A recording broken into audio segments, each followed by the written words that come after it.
নতুন বছরে পাণ্ডবেশ্বরে বৈদ্যুতিক চুল্লি উপহার বিধায়কের। পাণ্ডবেশ্বর তথা খনি অঞ্চলে সর্বপ্রথম তৈরি হতে চলেছে বৈদ্যুতিক চুল্লি। অজয় নদীর পাড়ে পাণ্ডবেশ্বর মহা শ্মশানে বসবে ইলেকট্রিক চুল্লি। মঙ্গলবার সেই কাজে শিলান্যাস করলেন বিধায়ক নরেন্দ্রনাথ চক্রবর্তী। প্রকল্পটি রূপায়ণের ফলে শবদাহ করতে সংশ্লিষ্ট এলাকার মানুষের সুবিধা হবে বলে জানান তিনি। দুর্গাপুরের বীরভানপুর ও রানীগঞ্জ সংলগ্ন মেজিয়া শ্মশানঘাটে বৈদ্যুতিক চুল্লির ব্যবস্থা রয়েছে।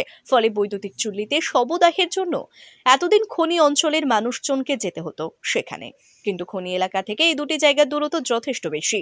এবার অবশ্য সেই সমস্যা থাকবে না, কারণ অজয় নদীর পাড়ে পাণ্ডবেশ্বর শ্মশানঘাটে বৈদ্যুতিক চুল্লি বসানোর প্রকল্প নিয়েছে উখরা বোটারি ক্লাব। প্রকল্পটি রূপায়ণের জন্য 2,40,00,000 টাকা অনুদান দিয়েছে দে গ্রুপ নামে একটি বেসরকারি সংস্থা।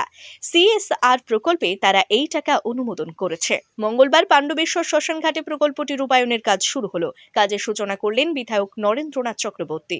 উপস্থিত ছিলেন আসানসোল দুর্গাপুর উন্নয়ন পর্ষদের চেয়ারম্যান কবি দত্ত, দে গ্রুপ সংস্থার দুটি কর্ণধার বিশ্বদীপ দে, সন্দীপ দে সহ অন্যান্যরা। বিধায়ক নরেন্দ্রনাথ চক্রবর্তী বলেন, প্রকল্পটি রূপায়ণের ফলে শুধু পাণ্ডবেশ্বর নয়, সংশ্লিষ্ট এলাকার পাশাপাশি পার্শ্ববর্তী বীরভূম জেলার মানুষজনও এর সুবিধা পাবে। এখানে দুটি ইলেকট্রিক চুল্লি থাকবে। প্রকল্পের কাজ শেষ হলে সেটি পাণ্ডবেশ্বর পঞ্চায়েত সমিতির হাতে হস্তান্তর করা হবে। 2026 সালে জানুয়ারির মাস থেকে এখানে শবদাহ করা যাবে। বৈদ্যুতিক চুল্লি ছাড়াও আনুষঙ্গিক উন্নয়ন নিয়ে সর্বমোট প্রায় 5 কোটি টাকা ব্যয় হিসেবে ধরা হয়েছে।